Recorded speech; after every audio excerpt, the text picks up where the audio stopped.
अस्सलाम वालेकुम, मेरा नाम इमरान कमर है। आज हम बात करेंगे कि कोई शख्स आपसे पीछा छुड़ा रहा है, आपसे पीछे हट रहा है या आपको तवज्जो नहीं दे रहा, तो कौन सी ऐसी उल्टी चाल खेली जाए कि वो सीधा हो जाए।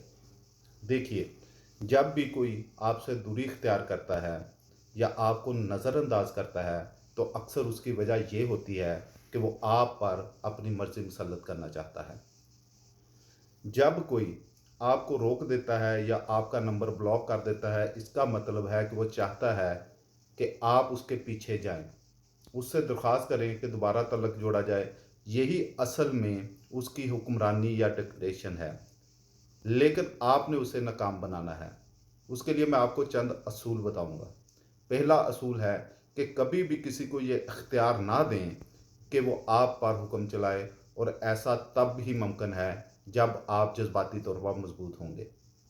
अगर आप रो रो कर या ज़िद करके उसके पीछे जाएंगे तो वो जीत जाएगा, लेकिन अगर आप खामोश हो जाएंगे और रब्ता ना करेंगे तो वो खुद आप बाद में आपसे वक़्त मांगेगा। दूसरा असूल है कि कभी उनके अल्फाज पर ना जाएं, बल्कि उनके अमल पर नज़र रखें। वो चाहे कुछ भी जवाब पेश करे, असल बात उसके रवैये से समझ आती है। अगर आप उन बहानों को मानते रहे तो वो और ज़्यादा आप पर काबज़ हो जाएगा। लिहाजा अपने लगाव को कम करें, जज्बाती सरमायाकारी घटा दें, राब्ते को कम कर दें और अपनी तवज्जो अपनी तरफ लगा दें। इसका नतीजा ये होगा कि दूसरे की आंखें खुल जाएंगी और वो सोचेगा कि शायद उसने गलती की है। तीसरा असूल है, कभी भी बच्चों की तरह ज़िद या रोना धोना ना करें।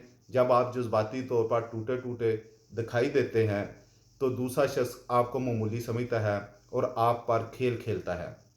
उल्टी चाल तब ही कामयाब होगी जब आप पुख्तगी दिखाएंगे, पुरस्कून रहेंगे, अतमाद रखेंगे और बेनियाज़ी इख्तियार करेंगे। यही रवैया दूसरे के लिए सबसे तकलीफदायक और हैरान कुन होता है। दोस्तों, चौथा चौथा असूल है, याद रखें कि ये सब कुछ एक दिन में नहीं होगा। इसके लिए वक्त लगेगा, सब्र करना पड़ेगा।